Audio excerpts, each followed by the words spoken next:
প্রিয় শিক্ষার্থী, উজ্জ্বল ফিজিক্স কেয়ারের পক্ষ থেকে সবাইকে অনেক ধন্যবাদ জানিয়ে আজকে আমরা শুরু করছি এইচএসসি পদার্থবিজ্ঞান দ্বিতীয় পত্র প্রথম অধ্যায়। আমরা আজকে অধ্যায় 1 তাপগতিবিদ্যা। তাপগতিবিদ্যা আলোচ্য বিষয় হচ্ছে তাপগতিবিদ্যার প্রথম সূত্র নিয়ে আমরা কথা বলবো। প্রিয় শিক্ষার্থী, আমরা হচ্ছে তাপগতিবিদ্যার যে প্রথম সূত্রটি আছে, এই প্রথম সূত্রটি আমরা খুঁটিনাটি যা আছে সব কিছু বোঝার চেষ্টা করব। আমরা গত লেকচারে মোটামুটি তাপগতিবিদ্যার তাপ সম্পর্কিত সমস্যা এবং তাপমাত্রা পরিমাপের যে স্কেল সেটি নিয়ে আমরা কথা বলেছি। তোমরা যদি সেই ভিডিওটি দেখে না থাকো তাহলে অবশ্যই আগে সেগুলো দেখবে। তাহলে আজকে আমাদের আলোচ্য বিষয় হচ্ছে তাপগতিবিদ্যার প্রথম সূত্র, খুবই পপুলার একটি টপিকস। এই টপিক্সটি থেকে অ্যাকচুয়ালি এই চ্যাপ্টারটি হচ্ছে দুইটি ভাগে বিভক্ত। একটি হচ্ছে তাপগতিবিদ্যার প্রথম সূত্র এবং দ্বিতীয়টি হচ্ছে তাপগতিবিদ্যার দ্বিতীয় সূত্র। তাহলে প্রথম সূত্রের কিছু অ্যাপ্লিকেশন আছে, আবার দ্বিতীয় সূত্রের কিছু অ্যাপ্লিকেশন আছে। তাহলে আমরা প্রথমে আজকে শিখব তাপগতিবিদ্যার প্রথম সূত্রের যে কনসেপ্টটি, আগে সেই কনসেপ্টটি শিখব, তারপর তাপগতিবিদ্যার প্রথম সূত্রের যে অ্যাপ্লিকেশন আছে সেই অ্যাপ্লিকেশন পার্টে আমরা মুভমেন্ট করব। তা প্রিয় শিক্ষার্থী, তাহলে প্রথমে আমরা যে বিষয়টি নিয়ে কথা বলবো সেটি হচ্ছে তাপগতিবিদ্যার প্রথম সূত্র। তাহলে কথা না বলে আমরা ডাইরেক্ট এখন কনসেপ্টে চলে যাব যে তাপগতিবিদ্যার অ্যাকচুয়ালি প্রথম সূত্রটা কী। তাহলে তাপগতিবিদ্যার প্রথম সূত্র দুইজন বিজ্ঞানী প্রদান করেছেন, তার মধ্যে একজন হচ্ছে জেমস প্রেস্কট জুল। জুলের সূত্রটি হচ্ছে খুবই সিম্পল, এটি হচ্ছে তাপগতিবিদ্যার প্রথম সূত্র। আর এই যে তাপগতিবিদ্যার প্রথম সূত্রের যে সাধারণ রূপ বা গাণিতিক ব্যাখ্যা, এটিও একজন বিজ্ঞানী দিয়েছেন, তার নাম হচ্ছে রুডলফ ক্লসিয়াস। তাহলে মোটামুটি আমরা প্রথমে জুলের কনসেপ্টটা শিখব, তারপর ক্লসিয়াসের কনসেপ্ট শিখব। ওকে, তাহলে প্রথমে আমরা শিখব হচ্ছে জুলের সূত্র।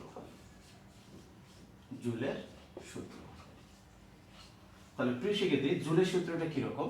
ধরো আমাদের কাছে যদি তাপ থেকে তাপ একটি নির্দিষ্ট পরিমাণ তাপ শক্তিকে যদি আমি যান্ত্রিক শক্তিতে রূপান্তর করি, অথবা একটি নির্দিষ্ট পরিমাণ যান্ত্রিক শক্তিকে যদি তাপ শক্তিতে রূপান্তর করা হয়, তাহলে এই যান্ত্রিক শক্তি এবং তাপ শক্তি পরস্পরের সমানুপাতিক হবে। এটি হচ্ছে তাপগতিবিদ্যার প্রথম সূত্র, প্রদান করেছেন বিজ্ঞানী জুল।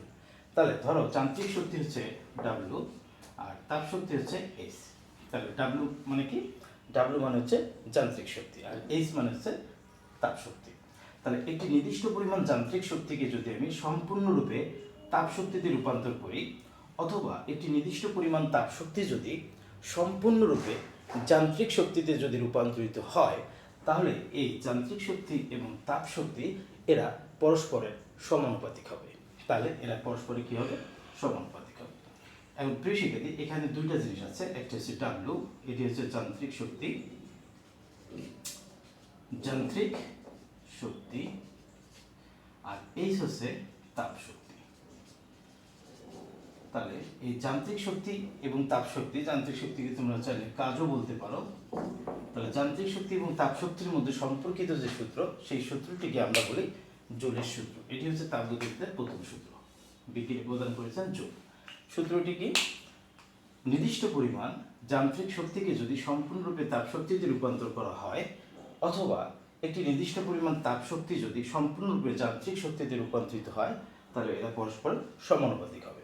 তাহলে আমরা যদি এখন এই সমানুপাতিক চিহ্নটি উঠিয়ে দিই, তাহলে তোমরা সবাই জানো একটি ধ্রুব সংখ্যা নিতে হবে। সেই ধ্রুব সংখ্যা ধরো আমরা কে না নিয়ে আমরা নিলাম জে। এই জেকে আমরা বলবো জুলের ধ্রুবক। তাহলে জেটা কি? যে হলো জুলের ধ্রুবক। তাহলে প্রিয় শিক্ষার্থী, এই হলো আমাদের তাপগতিবিদ্যার প্রথম সূত্র। তাহলে এই তাপগতিবিদ্যার প্রথম সূত্রে যে ধ্রুবকটি তোমরা দেখতে পাচ্ছ, সেই ধ্রুবকের নাম হবে জুলের ধ্রুবক। এখন এই ধ্রুবকটিকে যদি এভাবে আমরা লিখি, J is equal two W divided H, এটি হচ্ছে 1 নম্বর সমীকরণ। এই সমীকরণে যদি আমরা এইচ এর ভ্যালুটা 1 একক দিই, ধরলাম 1 একক, ধরো 1 একক তাপ উৎপন্ন করতে কি পরিমাণ কাজ সম্পাদিত করতে হবে, এই ইকুয়েশনে যদি আমি বসিয়ে দিই, তাহলে কি আসবে? ডাব্লিউ ডিভাইডেড 1, অর্থাৎ J is equal two W. অর্থাৎ এখান থেকে তোমরা চাইলে জুলের ধ্রুবকের সংখ্যাটা দিতে পারো।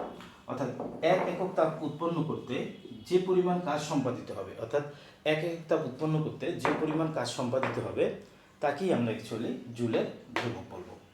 তাহলে জুলের ধ্রুবক আমরা শিখে গেলাম এবং তাপগতিবিদ্যার প্রথম সূত্র প্রদান করেছেন বিজ্ঞানী জুল। আমরা জুলের যে কনসেপ্টটি সেই কনসেপ্টটি শিখে গেলাম। এবং প্রিয় শিক্ষার্থী, এখন এই তাপগতিবিদ্যার প্রথম সূত্রের যে সাধারণ রূপটি আছে, চলো আমরা সেই সাধারণ রূপটি দেখে আসি।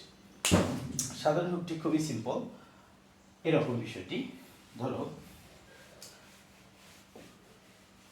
আমাদের কাছে ধরো একটা গ্যাস সিলিন্ডার আছে। ধরো এটি হচ্ছে আমাদের একটি গ্যাস সিলিন্ডার। এর মধ্যে আমাদের নির্দিষ্ট পরিমাণ গ্যাস আছে। ধরো নির্দিষ্ট পরিমাণ আদর্শ গ্যাস আমরা রাখলাম এবং একটি ঘর্ষণহীন পৃষ্ঠন দ্বারা এই গ্যাসটিকে আবদ্ধ করে দেওয়া হলো। এটি হচ্ছে আমাদের পৃষ্ঠন, frictionless. This is the frictionless পৃষ্ঠন। এখন এই পৃষ্ঠনটি ঘর্ষণহীনভাবে উপর নিচ ওঠানামা করতে পারে। এখন প্রিয় শিক্ষার্থী, আমাদের এই যে গ্যাস সিলিন্ডারের মধ্যে রাখলাম, যে জায়গাটুকু দখল করলো, আমরা ধরে নিলাম গ্যাসটির আয়তন হলো ভি পরিমাণ আয়তন, অর্থাৎ V1। ওকে, এখন তাপগতিবিদ্যার দ্বিতীয় সূত্র আমরা যদি সাধারণ রূপটি দেখি, তাপগতিবিদ্যার প্রথম সূত্রের সাধারণ রূপ। সাধারণ রূপটি দিয়েছেন কে? বিজ্ঞানী ক্লোসিয়াস। তাপগতিবিদ্যার সাধারণ সূত্রে যে আমাদের রূপটি, সেই রূপটি দিয়েছেন বিজ্ঞানী ক্লোসিয়াস। তাহলে বিজ্ঞানী ক্লোসিয়াস বলেছেন যে যদি কোনো সিস্টেমের যদি আমরা তাপশক্তির পরিবর্তন করা হয়, কোনো সিস্টেমে যদি তাপশক্তির পরিবর্তন করা হয়, এখানে সিস্টেম কিন্তু একটি টার্ম চলে আসলো। তাহলে সিস্টেম জিনিসটা কি? সিস্টেম হচ্ছে পরিবেশের একটি অংশ অথবা পদার্থের একটি অংশ যা বিভিন্ন রকম পরীক্ষা নিরীক্ষাধীন কাজে ব্যবহার করা হয়, তাকে আমরা সিস্টেম বলবো। তাহলে সিস্টেম জিনিসটা কি? এটা হচ্ছে পরিবেশের একটি অংশ বা পদার্থের একটি অংশ, আমরা যার উপর বিভিন্ন রকম পরীক্ষা নিরীক্ষামূলক কাজ সম্পাদন করব। যেমন আমরা এখানে সিস্টেম হিসেবে আমরা আদর্শ গ্যাস নিয়েছি। এখন এই আদর্শ গ্যাস একটি গ্যাস সিলিন্ডারের মধ্যে থাকবে। এর মধ্যে আমরা এখন বিভিন্ন রকম এক্সপেরিমেন্ট চালাবো। তাহলে এখানে আমরা যে আদর্শ গ্যাস নিয়েছি, এখন এই আদর্শ গ্যাসটি এখন হয়ে গেল সিস্টেম। ওকে, আদর্শ গ্যাস হয়ে গেল সিস্টেম। আমরা জানি প্রত্যেকটা সিস্টেমের একটা অন্তর্নিহিত শক্তি থাকে। তাহলে এখানে আরেকটা টার্ম আসলো অন্তর্নিহিত শক্তি। তাহলে অন্তর্নিহিত শক্তি জিনিসটা কি? কোনো একটি পদার্থের অণু পরমাণুগুলোর রৈখিক গতি, ঘূর্ণন গতি কারণে একটি শক্তি অন্তর্নিহিত অবস্থায় থাকে, যা পরিবেশ এবং পরিস্থিতি অনুসারে এই শক্তির বহিঃপ্রকাশ ঘটে। আমরা তাকেই বলি অন্তস্থ শক্তি। তাহলে যে কোনো পদার্থের অণু পরমাণু সময়ের রৈখিক গতি, ঘূর্ণন গতি এবং আবর্তন গতি ইত্যাদির কারণে অথবা কম্পমান গতি ইত্যাদির কারণে এক প্রকারের শক্তি ওই বস্তুটির মধ্যে অন্তর্নিহিত অবস্থায় থাকে। এই শক্তিটিকে আমরা বলি অন্তর্নিহিত শক্তি। তাহলে প্রত্যেকটি পদার্থের অন্তর্নিহিত শক্তি আছে। তাহলে এই যে আমাদের সিস্টেম তোমরা দেখতে পাচ্ছ, ধরো এই সিস্টেমটার আদি অন্তর্নিহিত শক্তি যেটা আছে সেটাকে আমরা এভাবে চিন্তা করলাম। ধরো আদি অন্তস্থ শক্তি হচ্ছে ইউআই। এখন যদি এই সিস্টেমে যদি তাপ শক্তির পরিবর্তন করা হয়, ধরো বাইরে থেকে আমরা ডেল কিউ পরিমাণ তাপ শক্তি দিলাম। কি পরিমাণ তাপ শক্তি পরিবর্তন করলাম? Del Q. বিজ্ঞানী ক্লোসিয়াস বলছেন যে কোনো সিস্টেমের মধ্যে যদি একটি নির্দিষ্ট পরিমাণ তাপ শক্তির পরিবর্তন করা হয়, তাহলে আমরা কি পরিমাণ তাপ শক্তির পরিবর্তন করলাম? ডেল কিউ পরিমাণ আমরা তাপ শক্তির পরিবর্তন করলাম। তাহলে কোনো সিস্টেমের মধ্যে একটি নির্দিষ্ট পরিমাণ যখন আমরা তাপ শক্তির পরিবর্তন করব, তাহলে এই উক্ত তাপ শক্তির একটি অংশ এই সিস্টেমের অন্তস্থ শক্তি বৃদ্ধিতে ব্যয় হবে। ধরো এই সিস্টেমটার আগে অন্তস্থ শক্তি ছিল ইউআই, এখন অন্তস্থ শক্তি বৃদ্ধি পাবে। বৃদ্ধি পেয়ে হয়ে গেল কত? ইউএফ। ওকে, তাহলে এখানে আমরা দেখতে পাচ্ছি ডেল ইউ মানে হচ্ছে অন্তস্থ শক্তির একটি পরিবর্তন হলো। কতটুকু? ফাইনাল অন্তস্থ শক্তি এবং আদি অন্তস্থ শক্তি। তাহলে ইউআই মানে হচ্ছে আদি অন্তস্থ শক্তি এবং ইউএফ মানে হচ্ছে শেষ অন্তস্থ শক্তি, অর্থাৎ তাপ শক্তি পরিবর্তন করার পর যে অন্তস্থ শক্তি সেটি হচ্ছে ইউএফ। তাহলে প্রিয় শিক্ষার্থী, আশা করি তোমরা বিষয়টা বুঝতে পারছো। তাহলে যখনই কোনো সিস্টেমের মধ্যে একটি তাপ শক্তির পরিবর্তন করা হবে, তখন উক্ত তাপ শক্তির একটি অংশ এই সিস্টেমটির অন্তস্থ শক্তি বৃদ্ধিতে ব্যয় হবে। অর্থাৎ একটি অংশ কি হবে? অন্তস্থ শক্তি। তাহলে অন্তস্থ শক্তি কি? ডেল।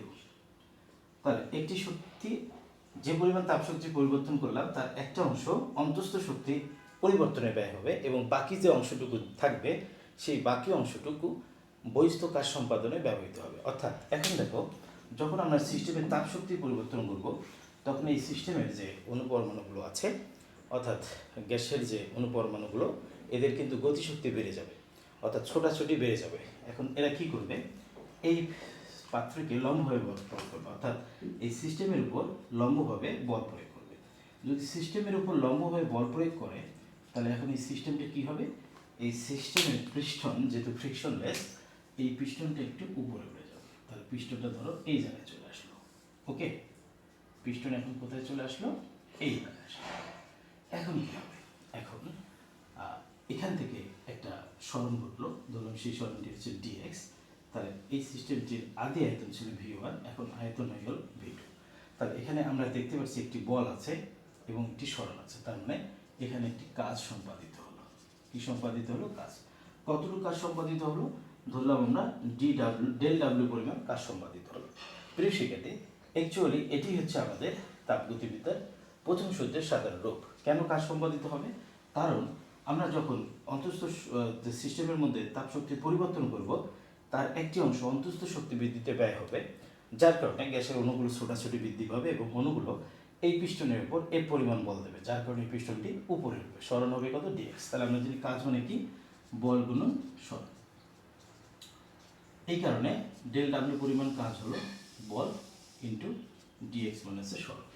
তাহলে প্রিয় শিক্ষার্থী, এখন যদি আমরা এই কাজটি বের করতে চাই তাহলে এভাবে বের করা যেতে পারে, del Q is equal to del U plus force into displacement. দেখো এই যে পিস্টনটা তোমরা দেখতে পাচ্ছ, এই পিস্টনে কিন্তু একটা এরিয়া আছে, সেই এরিয়াটি কত, সেই এরিয়াটি ধরলাম এ, এবং এ এরিয়ার মধ্যে বল আসলো কত, এফ লম্ব হবে। তাহলে একক ক্ষেত্রফলের মধ্যে বল আসবে কত, এফ ডিভাইডেড এ। তোমরা সবাই যেন একক ক্ষেত্রফলের উপর লম্বভাবে প্রযুক্ত বলকে আমরা চাপ বলে থাকি, তাহলে এটা আমরা পি বলতে পারি। সুতরাং এফ ইজ ইকুয়াল টু আমি কি লিখতে পারবো, পি এ। তাহলে আমি যদি এই ইকুয়েশনে বসিয়ে দিই, del Q is equal to del U plus F এর জায়গায় আমরা বসিয়ে দিলাম পি এ ডিএক্স। আবার তোমরা এটাও জানো del U P A X মানে কি, দেখো আদি আয়তন যদি কি হয় V1 হয় এবং শেষ আয়তন হচ্ছে কত, V2। তাহলে আয়তনের এখানে একটা পরিবর্তন হবে ডিভি ডেল ভি মানে কি, শেষ আয়তন মাইনাস আদি আয়তন, এটি হচ্ছে আয়তনের পরিবর্তন। আর এই আয়তনের পরিবর্তন আমরা কিভাবে বের করতে পারি, আমরা জানি আয়তন মানে এই সিলিন্ডারটির প্রস্থচ্ছেদের ক্ষেত্রফল এ এবং এই সিলিন্ডারটির হাইট হচ্ছে কত, ডিএক্স। এটি যদি আমি গুণ করি তাহলে কিন্তু আমি ডেল ভি পেয়ে যাবো। তাহলে আমি ডিএক্স এর জন্য আমরা লিখতে পারি ডেল ভি।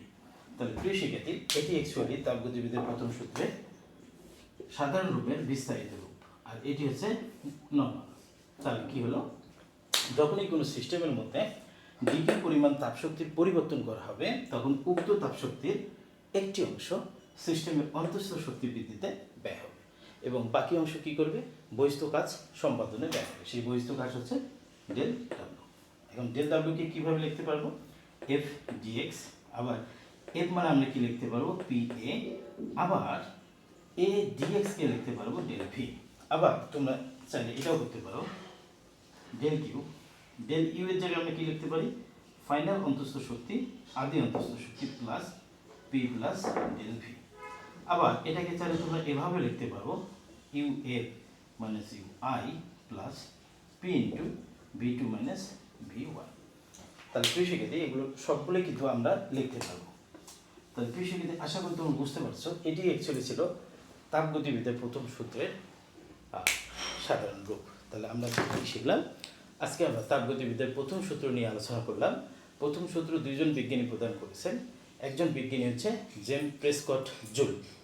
জুলের সূত্রটি খুবই সিম্পল, একটি নির্দিষ্ট পরিমাণ যান্ত্রিক শক্তিকে যদি সম্পূর্ণরূপে তাপশক্তিতে রূপান্তর করা হয় তাহলে যান্ত্রিক শক্তি এবং তাপ শক্তি পরস্পর সমানুপাতিক হবে, অথবা একটি নির্দিষ্ট পরিমাণ যান্ত্রিক শক্তিকে সম্পূর্ণরূপে তাপ শক্তিতে, আবার একটি নির্দিষ্ট পরিমাণ তাপ শক্তিকে যদি সম্পূর্ণরূপে যান্ত্রিক শক্তিতে রূপান্তর করা হয় তাহলে এই যান্ত্রিক শক্তি এবং তাপ শক্তি পরস্পরের সমানুপাতিক হবে।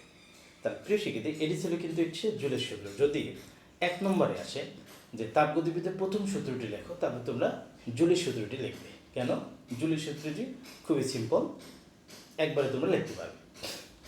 আবার যদি বলা হয় বি নম্বরে যদি প্রশ্ন থাকে যে তাপগতিবিদ্যার প্রথম সূত্রের সাধারণ রূপটি ব্যাখ্যা করো, তখন কিন্তু তোমাদের আর প্রথম সূত্র লেখলে হবে না, তখন তোমাদের সাধারণ সূত্র বিজ্ঞানী ক্লোসিয়াস দিয়েছেন, এই ক্লোসিয়াসের যে কনসেপ্টটি সেই কনসেপ্টটি আলোচনা করতে হবে।